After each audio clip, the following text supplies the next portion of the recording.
بسم الله الرحمن الرحيم الحمد لله نحمده ونستعينه ونستغفره ونعوذ بالله من شرور أنفسنا ومن سيئات أعمالنا من يهده الله فلا مضل له ومن يضلل فلا هادي له وأشهد أن لا إله إلا الله وحده لا شريك له وأشهد أن محمدا عبده ورسوله أما بعد فإن أحسن الكلام كلام الله وخير الهدى هدى محمد صلى الله عليه وسلم وإن شر الأمور محدثاتها وكل محدثة بدعة وكل بدعة ضلالة وكل ضلالة في النار.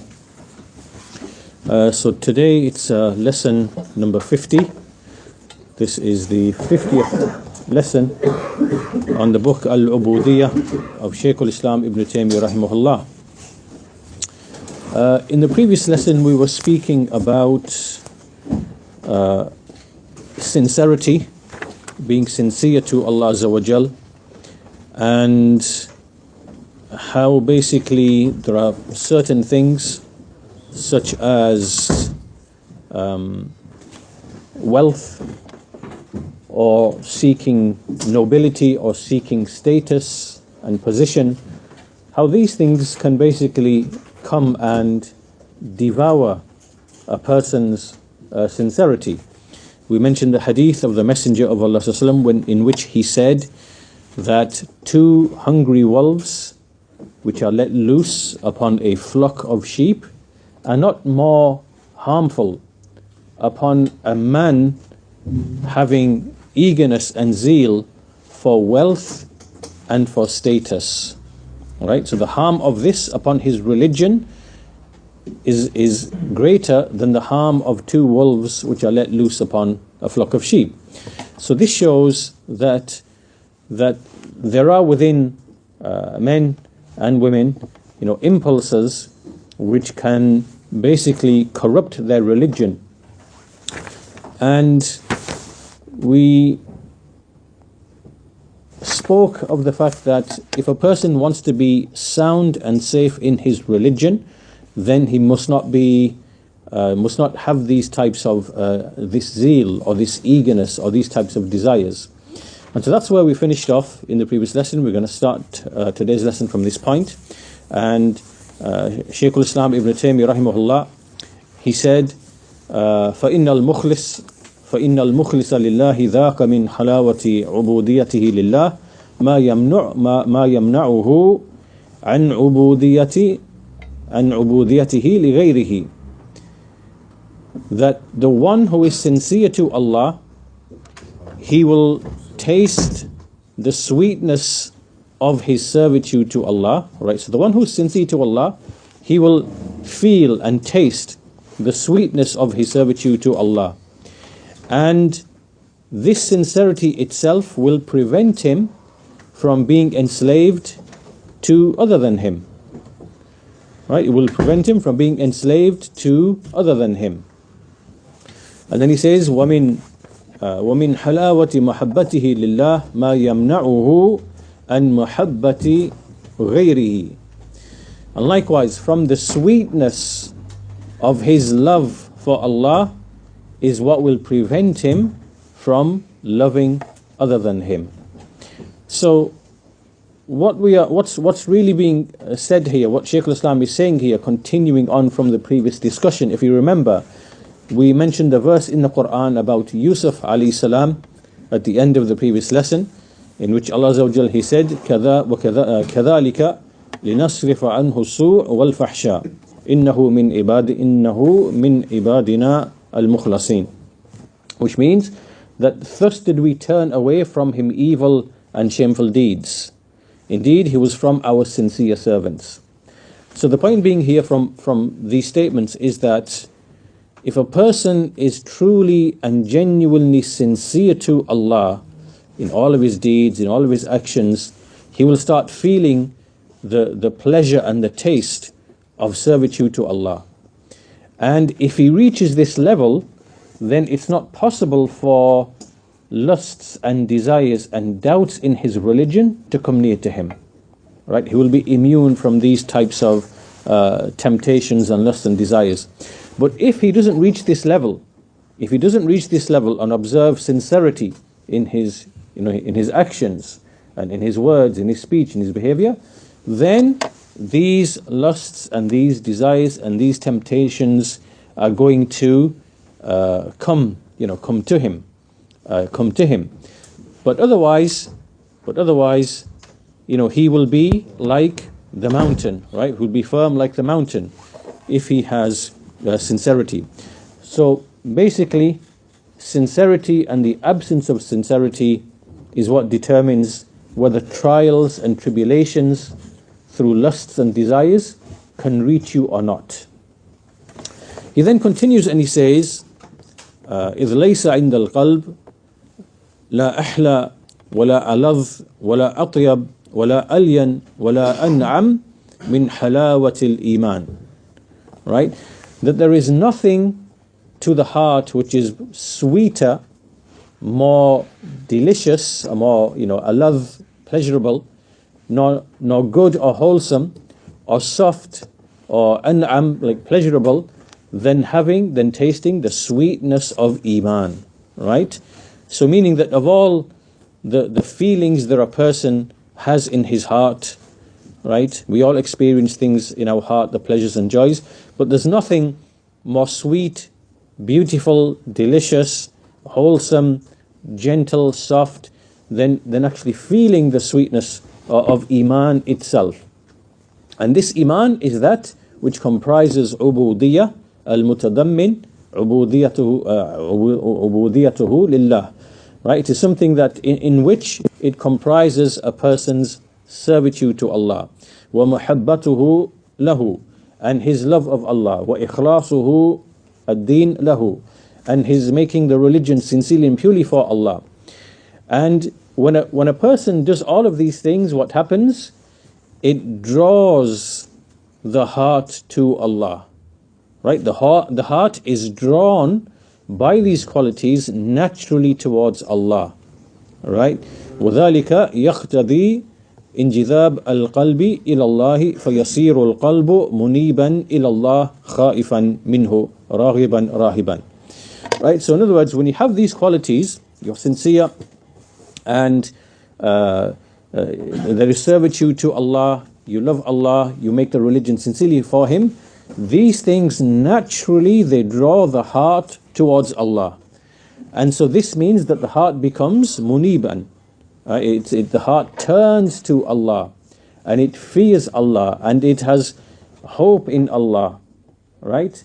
Just as Allah says in the Quran, and He mentioned the statement of Allah Azza wa Jal, Man khashiya ar-Rahmana bil-ghayb wa ja'a bi-qalbin munib, in Surah Qaf, the 50th chapter, verse number 33. Allah says, the one who feared Ar-Rahman in the unseen and came with a repentant heart, meaning a heart that turns back to Allah. And he continues and he says, إذ المحب يخاف من زوال مطلوبه وحصول مرغوبه. Someone who loves something else, then he fears that it might cease, it might end. Right? The thing which he's seeking, that it might end. And he fears that he might not acquire what he is seeking. Right? So in other words, if I explain to you what the connection that's being made here in all of this, so we can see what the point that's being made, which is that if you have love for a thing, so there's love for something first, then there's other things that are going to follow, right? So first of all, you are going to have hope, right? You are going to have hope to reach it, and you are going to have fear of losing it. Right? So whenever you love anything, this applies even in the worldly things, even in the affairs of the world. Right? If you take anything that you love, from the affairs of the world, just the mere love of that thing brings with it two other things. Right? You always have a hope that you acquire that thing and that thing is never lost from you. Right? And you also have a fear that you might lose it, that you might not acquire it or reach it, right? This is something general. And as we've said before, earlier in these lessons, and as we find mentioned elsewhere, that in general, all of the actions of a person, and this applies even to a non-Muslim, this is general, that actions, all of a person's actions, they emanate from these basic qualities: love of a thing, hope in that thing, and fear of not having that thing, right? Love, hope, and fear. Love, hope, and fear. These are the drivers of people's actions, right? So obviously this now means that it's the things that you love, that you are going to be drawn to and attached to.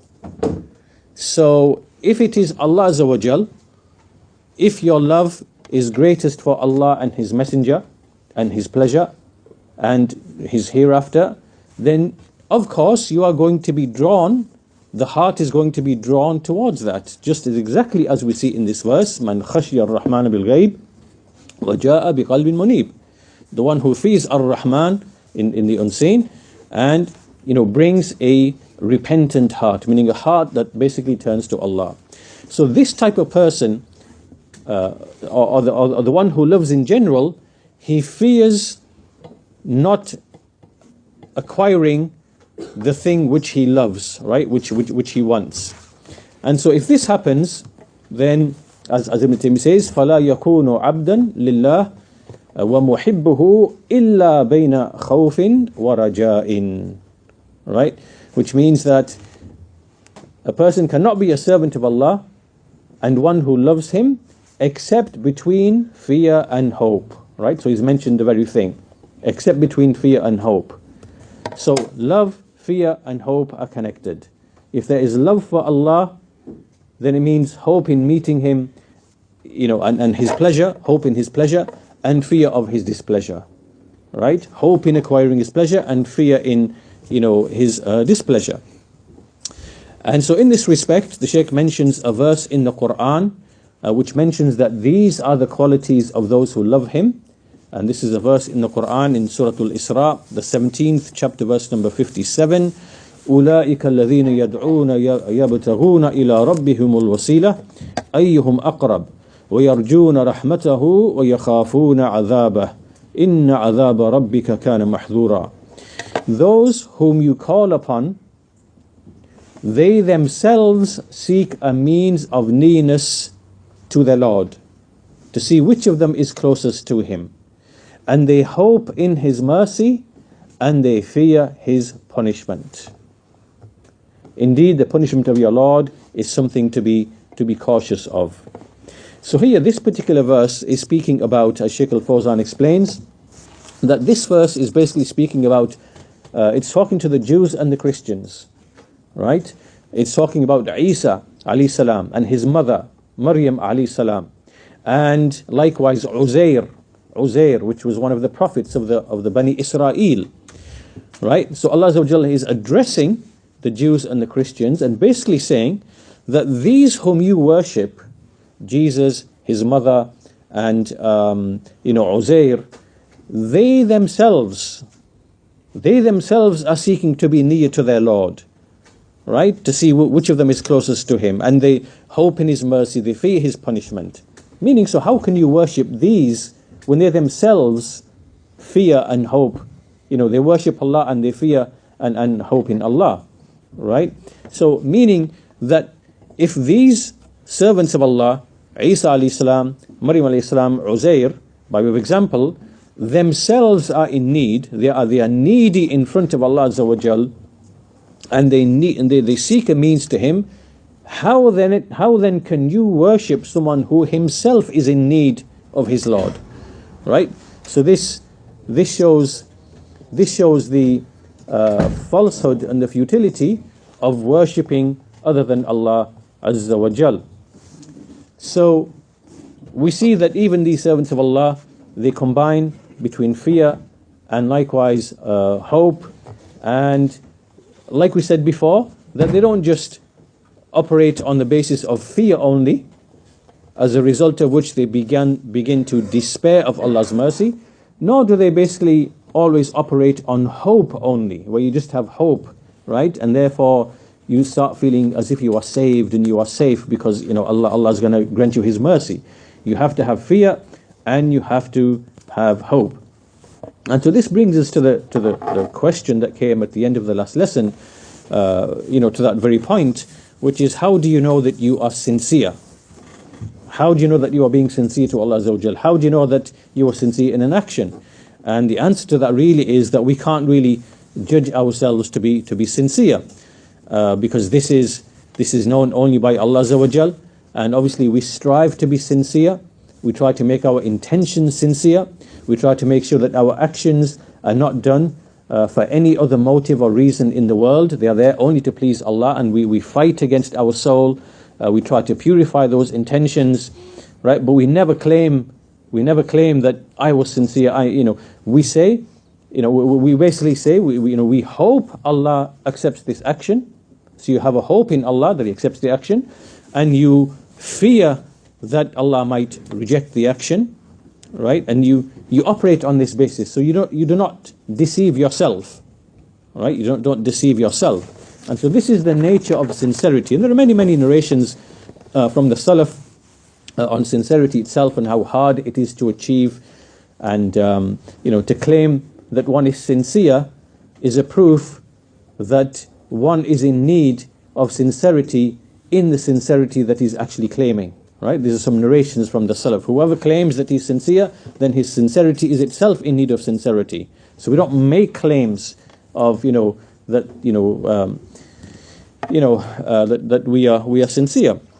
And even, for example, in our supplications, if we want to make tawassul by way of our righteous deeds, we say that, oh Allah, if you know that I did this action for your sake, then please grant me such and such, right? Or grant me such and such relief, right?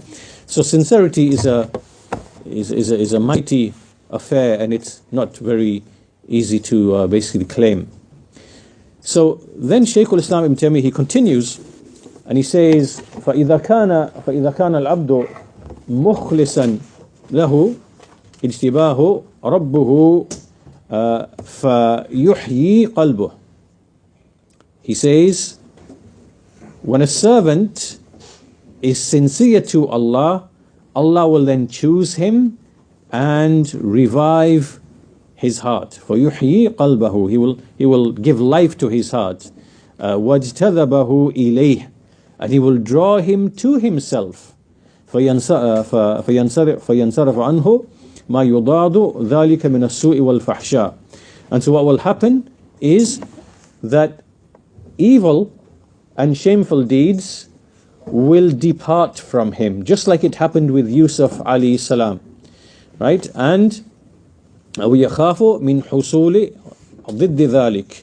And then he will also fear the opposite of that, right? He will always fear that maybe the opposite of that might befall, meaning the heart might turn away from Allah, turn to evil, turn to shameful deeds. So he always has this fear in his heart, right? In contrast to this type of heart, as Ibn Taymiyyah says, بِخِلَافِ الْقَلْبِ الَّذِي لَمْ يُخْلِصْ لِلَّهِ فَإِنَّهُ فِي طَلَبٍ وَإِرَادَةٍ وَحُبٍّ مُطْلَقٍ فَيَحْوَى مَا يَسْنَهُ لَهُ وَيَتَشَبَّثُ بِمَا يَحْوَاهُ.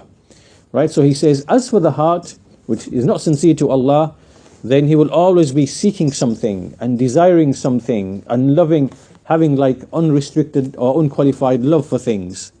So basically, he'll start following his desires and he'll be led in those directions. And here Ibn Taymiyyah gives us an example. He says this is like كالغصن أي نسيم مر بعطفه أماله. He said this is like when you have, like, say you got like a twig and a branch, like a twig basically on a tree. And so if the wind comes this way, it'll blow that way. If the wind comes that way, it'll blow that way. And if the wind goes that way, it'll blow that way. It's blown in every direction by the wind. And so this is the example of the heart, which if it is not sincere to Allah, or if it's not sincere to Allah, then it's going to follow whatever direction its desires take it. Right? And obviously we know that the desires that can come to a person are very, very many. But before we go further, let's just mention some of the commentary of Shaykh al-Fawzan on this passage that we've read. he says that when Allah Azza wa Jal, He bestows sincerity upon a person, nothing can harm him. Right? If you are sincere to Allah, then no matter what doubts in the religion, no matter what desires, the worldly material desires come to you, no matter what hardships come to you, right? So these are different types of things that can come to you. Either it's a shahawat. Shahawat means things that you lust after of pleasures of the world, or it can be shubuhat. Shubuhat. These are basically doubts in the religion, doubts about belief, doubts about what is halal and haram, right? And so the shubuhat come to you, right? Maybe someone's tried to make something which is haram to be actually halal, right? And he's distorting things, and you think, well, actually, you know what, that suits me because it makes things easy for me, right? So you start following that doubt, and you start adopting that false argument and trying to use it to justify your behavior, right? So this is shubuhat, right? This is it can appear in the religion and in the foundations too. Or it can be ash-shada'id. Ash-shada'id meaning just general worldly calamities, hardships, right? Illness, loss of wealth, things like that. So these things come to you, and if these things come to you and you are sincere, then Allah will make you firm. Will make you firm. But if there is a deficiency in your sincerity, if you're not sincere, then when these things come to you, these three things come to you, shubuhat, shahawat, shada'id, right? Then you are going to start being affected by these things, right? By the shahawat, shubuhat, al-makhawif, and other such things. And obviously, this will be to the extent that you are weak and to the extent that you do not have sincerity. And so this is what happens with people generally. You see people, are of varying levels, and their ability to cope with the trials and tribulations of life, and with the situations that they find themselves in, where they are presented with doubts in the religion, they are presented with lusts and desires and pleasures, and they are or basically from the qadr of Allah, hardships befall them. Right? The people vary in their ability to be strong and to be firm and to seek the pleasure of Allah and to continue, with determination. The driving thing behind all of this is sincerity to Allah. Sincerity to Allah. And that sincerity itself depends upon the amount or the perfection of mahabbah for Allah, the love for Allah Azza wa Jal. Right? So all of these things basically are connected. And so the Shaykh continues and he says, the example of the branch, every time a gust of wind comes, it'll move to the left, to the right, to the north, to the east, to the south, every direction, because it is not firmly fixed. It's not firmly rooted, as opposed to a mountain, for example. The wind doesn't move the mountain. The mountain stays exactly in its place. So after mentioning this, then Ibn Taymiyyah goes on to mention various things. What are the things that basically come, like in the example of the branch comes and the wind moves it in every direction. What are the types of things that make the heart move in every direction? Right? So from those things are, for example, when a person becomes infatuated by appearances of things, of lusts and desires and appearances. And so what happens is that he becomes فَيَبْقَى أَسِيرًا عَبْدًا, he becomes basically captivated, right? So he's infatuated with a woman or a man, right? And so he becomes a captive to his desires. And similarly, this is one example. Similarly, sometimes it can be وَتَارَةً يَجْتَذِبُهُ الشَّرَفُ وَالرِّئَاسَةِ. Another time it can be status and leadership. People seek to be known, to be famous, to have status, to have leadership, right? This is another thing that a heart which is not filled with sincerity, it will be pulled in that direction. So what will happen, a person who's put to trial with love of leadership and status, you can see that in the behavior of such people. As Ibn Taymiyyah says, فَتُرْضِيهِ الْكَلِمَةِ, that he will basically be pleased by a word someone says, وَتُغْضِبُهُ الْكَلِمَةِ, and he'll become angered by a word that someone says. Right? So in other words, if someone praises him, he'll become pleased. And, even if that praise was upon falsehood, it wasn't even true. Right? So someone praises you, you feel, ennobled and whatever, but the man, what he's saying is false, it's not even true. Right? Even if it's not even true, you now feel happy that you've been praised, right? Or you will start hating and showing enmity to the one who criticizes you, even if the criticism was actually true. Now what he said was true, but you now start hating on him. Why? Because you are seeking status and leadership, and this harms your status and your leadership. Right? So this now is status and leadership. We mentioned lusts and desires. Also, وَتَارَةً يَسْتَعْبِدُهُ الدِّرْهَمْ وَالدِّينَارِ. Right? So, on other occasions, he can be enslaved and captivated by way of money and wealth. Right? Dinar wal dirham, dirham wal dinar, right? Which is basically wealth. And what is similar to these types of things, which the heart becomes enslaved by, and which the heart basically desires. So Shaykh al-Fawzan comments upon this, and he gives a few examples here. He mentions again, the hadith, Ta'isa Abdul Dinar or Abdul Dirham, wretched and perished is the one who worships the dinar and the dirham. That hadith, when a person becomes attached to material things, this person becomes a slave to them. Right? And likewise, when a man becomes infatuated and captivated by a woman, and he now becomes a servant to that woman. Right? He becomes captivated and enslaved by that woman, and he submits to her and her speech, and he helps her fulfill her whatever needs or wants that she wants. So she will basically manipulate him and use him because she knows that he is her captive. Right? So this can happen with the heart, and the effect of all of this is that a person ends up taking his heart as not his heart, but his desire as his God.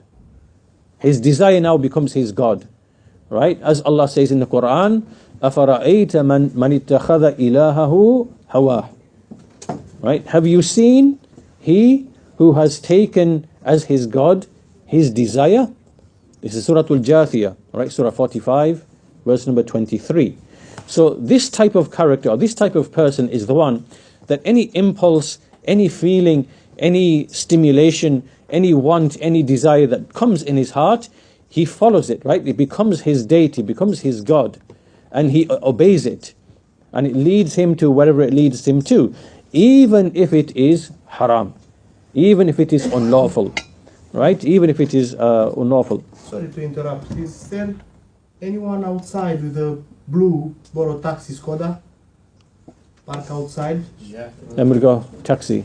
Oh, yeah. Can you please move it? Yeah. Because the guy is trying to get out. Okay, thanks. Right. Thanks, yeah. So, even if this was haram, then he would follow his desires to achieve that thing. So, likewise, the one who lusts for power, the one who seeks power and status, he wants to be praised and seeks power and status. Such type of person, anything that he sees to be a danger upon his position and leadership, right, he will not like it. He will become angry, the one who basically criticizes him, even if it is truth. Right? So this is the nature of the people who want leadership, they want status, and even if someone praises him in falsehood, then he will love it. and he will be amazed by it. And as the Messenger of Allah ﷺ, he said that the person who is sincere and he's not seeking status and leadership, he does not like to be praised. He does not like to be praised. As the Messenger said in an authentic hadith, إِذَا رَأَيْتُمُ الْمَدَّاحِينَ, when you see those who praise, then فَحْثُوا فِي وُجُوهِهِمُ التُّرَابِ, then throw in their faces dust. Right? Throw dust in their faces. So here the Messenger has told us that those people who start, praising people and things like that, then dust should be thrown in their faces to show that this is not something that is good or praiseworthy, because this person, it leads people to start becoming deceived about themselves when they hear everybody's praising them and this and whatever. A person can become deceived in himself. And likewise, we see Umar bin al-Khattab radiyallahu anhu, he used to have a statement in which he used to say, Rahimallahu mra'an ahda ilayya uyubi. May Allah show mercy to a man who directed me to my faults. Right? So instead of liking to be praised, you should instead be grateful and love that people direct you to your faults, to your shortcomings. And so here we see that, putting all of this discussion together so far, what we gather from all of this to this point is that, as we shall see, that the person who is truly free, the one who is truly free, is the one whose heart and his soul is free of these various desires, whether that be to do with wealth, whether that to do with status, whether that to be with the lusts and things like that. Then he is the one who is truly free, right? He is the free person, right? And in contrast, like if we look in the world today, we see that there are many people out there who appear they have fame, they have fortune, they have money, they're able to fulfill their lusts and desires. Like you see many of these, let's say, famous people and celebrities and things of that nature, and you see that they have all of the money, and they have cars, they have mansions, and they have audiences, and they have fans, and all of these types of things. But really, they are slaves. They are actually slaves. To us, in all appearances, it seems, wow, this man has, look at millions of people who love him and follow him, and look at all these cars and mansions, and this man, and you become amazed by looking. But the reality of it is that this what you are looking at here is actually a slave. This is a slave, right?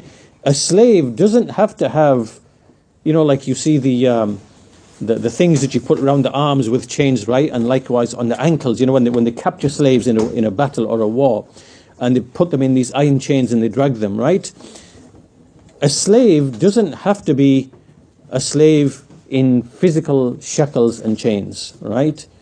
Because as you've seen and as you know from this book now, that there's a slavery of the heart, just like there is like a captivation of the body, right? And so these people that we are speaking of, they are slaves to, obviously, their desires. They are slaves for fame and fortune, right? They seek fame and fortune. And they are slaves to wealth, because they seek wealth. They are slaves to their lusts and desires. And they are not free. They are not free, right? They are actually in shackles. It's just that we can't see those shackles. And you will find that in reality, they actually have the most miserable of lives in reality, because the pleasures can only give you so much, right? And once you exhaust those pleasures, you don't really find any sakina, you don't find any tranquility, right? Tum'anina, you don't find any serenity in the heart, right? And this is what happens to these people. They actually live miserable lives.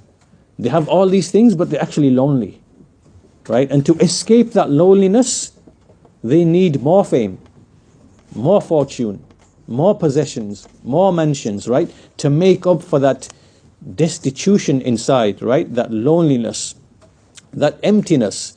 So what you are seeing really in these types of characters is basically a slave, right? A lowly slave in shackles. And so that's why, we shouldn't be deceived by these appearances. And likewise, this is the type of tarbiyah, this is the type of nurturing that we have to give to our children and to the youth. Because obviously, being very impressionable and living in this type of society of materialism and consumerism and consumption, and it's very shallow and very fickle and things like that, they can get caught up in things and start seeing fame in this and pleasure in that and position in this, and to start making this their goal in life, right? This is how it happens. So you have to make them beware that the greatest quality that you can have is to be an abd of Allah, right? This is the greatest quality that you can have and that you can be, is to be an abd of Allah. This is what gives you status. This is what gives you true pleasure, right? The halawatul iman. This is what frees you and liberates you, right? But do not be a slave who is in the shackles of his desires, right? There's the shackles which are physical, of iron and things like that, but there are shackles which are the shackles of desires. And so as Shaykh al-Islam says that, he continues and he says that basically a person then he takes his God as he takes his desire as his God, and he starts following his desires without guidance from Allah Azza wa Jal. He continues and he says, وَمَنْ لَمْ يَكُنْ خَالِصًا لِلَّهِ عَبْدًا لَهُ قَدْ صَارَ قَلْبُهُ مُعَبَّدًا لِرَبِّهِ وَحْدَهُ لَا شَرِيكَ لَهُ بحيث يكون الله أحب إليه من كل ما سواه ويكون ذليلا له خاضعا وإلا استعبدته الكائنات واستولت على قلبه الشياطين وكان من الغاوين إخوان الشياطين وصار فيه من السوء والفحشاء ما لا يعلمه إلا الله وهذا أمر ضروري لا حيلة فيه. So basically this passage is kind of again summarizing the essence of what we mentioned. He said that whoever is not sincere to Allah and is not a servant of Allah, and his heart hasn't become humbled and subdued to his Lord alone, without any partners, right? In the sense that Allah is more beloved to him than everything else. And he is someone who humiliates and humbles himself to Allah, right? So if the heart is not like this, then all of the creation will enslave him. And the devils will dominate his heart. And he will become from the misguided people, from the brethren of the devils.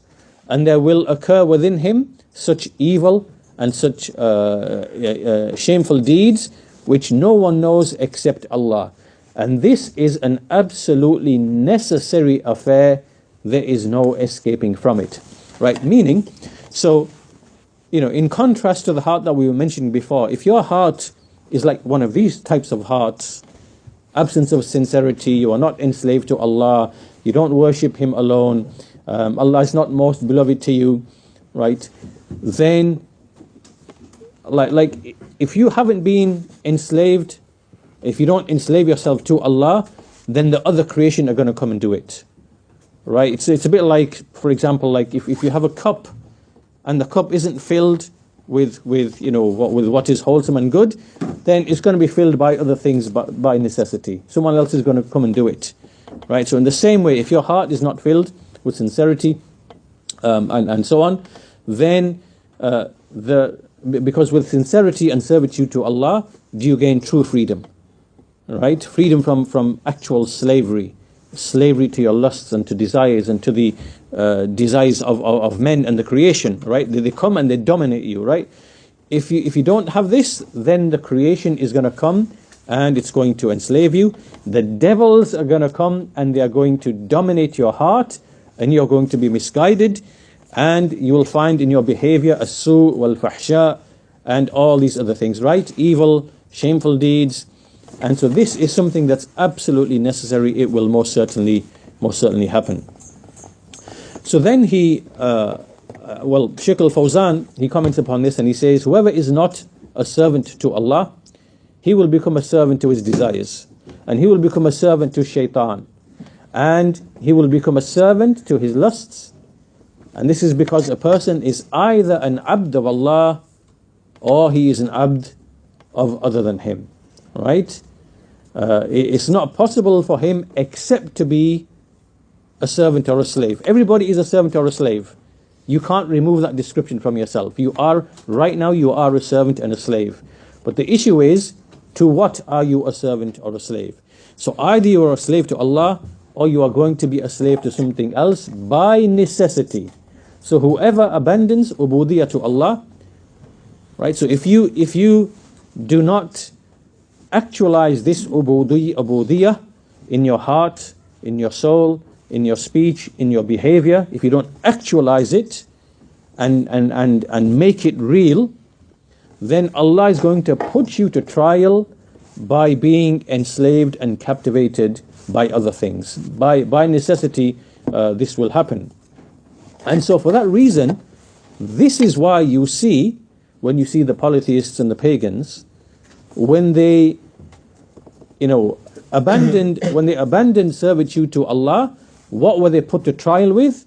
They were put to trial with so many different things, right? So some of them start worshipping the sun, some of them start worshipping the moon, some of them start worshipping the stars, others start worshipping rocks, others start worshipping trees, others start worshipping the phenomena. They see the phenomena, the wind, right? It's got power in it, so this must be a deity, right? The water, it's got the power through its flow, this must be a deity.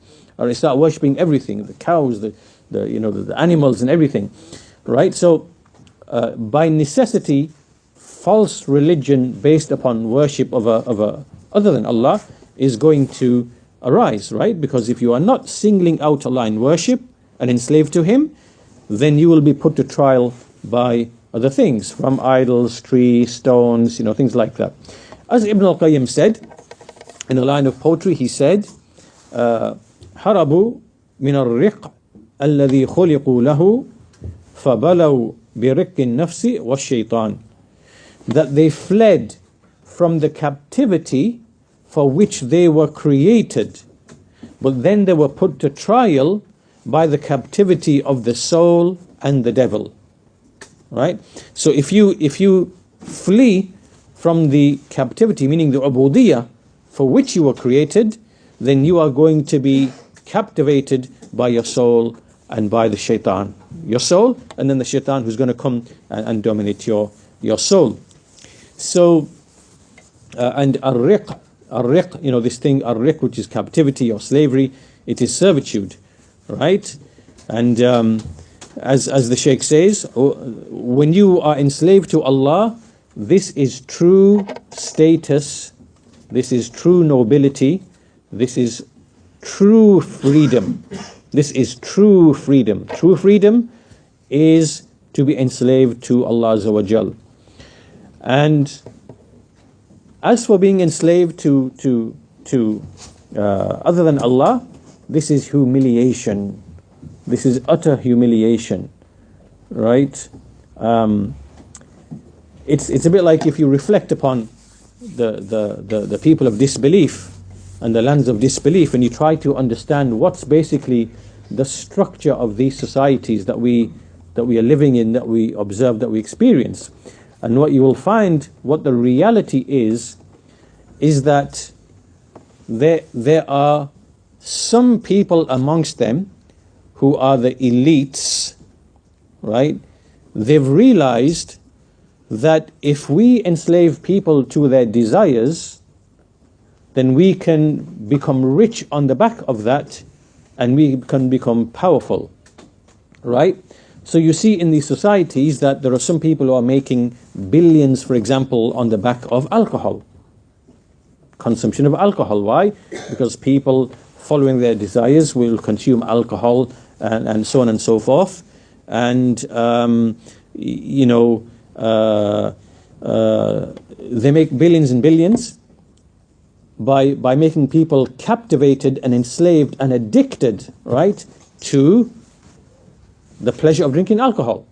And then there will be other people who see that because people love frivolity, they like pastime, they like wasting their time, let's create multiple ways in which they can waste their time, right? Multiple sports, multiple frivolities, multiple different things, and create like a culture around it, and business models and so on and so forth. And so therefore you will see there are billions and billions that are being made out of sports. And then others will see there's billions to be made out of, for example, letting people have illicit relations, right? Unlawful relations. And so they will give them all the means and the tools to be able to do that, and they will make billions and billions and billions upon that. So what's happened here is that the people at large in a society have just become basically slaves to their desires, and people are becoming extremely rich and powerful on the back of people following those desires, right? So now when you come along, when a messenger amongst the messengers comes, or a prophet amongst the prophets comes, and he calls the people to be enslaved to Allah, not to their desires, not to their lusts, right? And to truly liberate them, right? We want to liberate you, right? Leave this slavery and these shackles that you are in. We want to liberate you with Islam. Then what you find is that the greatest enemies are obviously these people who are benefiting from the following of desire. So these people become the greatest of enemies to the prophets, to the messengers, and likewise to the people who call to their way, right? So it's like, for example, when we call people in these societies who obviously are basically drowning in following their lusts and desires in so many different ways. They have so many shackles upon them, shackles of false belief, shackles of false philosophies, shackles of of drugs, of music, of entertainment, of wallowing in sports and things like that, and all in an unhealthy kind of way. And we try to save them from all of these perils and evils of these types of things. Then that means that someone somewhere is going to lose some status or some money or some wealth or some riches, right? It's a threat to them. So that's why they spread all of these lies and shubuhat about the deen of Allah Azza wa Jal, that it is backward, and it is for the 7th century, and it is all the various other shubuhat that basically that are thrown. But from that you can see what true freedom is. It's the freedom of the heart, and that only comes by being enslaved to Allah Azza wa Jal, and that is by being sincere to Allah in one's deeds, singling Him out in worship, being sincere to Allah in his actions and deeds. And this is when a person receives true, genuine freedom, right? And this is when you receive true nobility. That's true nobility, sharaf. Right, that's true nobility, true freedom, hurriya. This is the true freedom, right? And all the other thing, that is basically just shackles and chains, even though we can't physically actually see that. And also we can see from this as well that a lot of these kind of mental illnesses that you see appearing in these types of materialist societies, it's a consequence of these shackles and slavery, right? That's where it's coming from, right? Because people are not feeling serenity in their hearts. They're not feeling satisfaction. They don't have a meaning and a purpose. They don't have a goal to seek in the hereafter. They don't know that they have a Lord. And in the absence of all of that, when they suffer the trials and tribulations and traumas and calamities and anxieties of life, they can't handle it. And then, these kind of mental illnesses start appearing because they can't make sense of the calamities which have come to them. So a lot of these kind of mental illnesses, they themselves are due to an absence of these things, absence of sincerity to Allah, absence of uboodiyyah to Allah, absence of love of Allah and His Messenger more than any other thing. So after that, Shaykh al-Islam Ibn Taymiyyah rahimahullah, he goes on to explain that. In fact, what we'll do, we'll stop the lesson here because he brings like a new kind of related topic, subject area, so I don't want to cut it halfway through. So what we'll do is we'll stop the lesson at this point, inshallah ta'ala. Basically, he moves on to the fitrah, the original state, the natural state upon which a person is created, and how the natural state of a heart is to be inclined towards Allah. Right? So he's going to bring that discussion into the discussion, inshallah. So what we'll do is we'll end the lesson here and we'll continue the discussion in the next lesson. And so with that we'll end today's lesson there. Walhamdulillahi Rabbil Alameen wa sallallahu ala nabiyyina Muhammad wa ala alihi wa sahbihi ajma'in.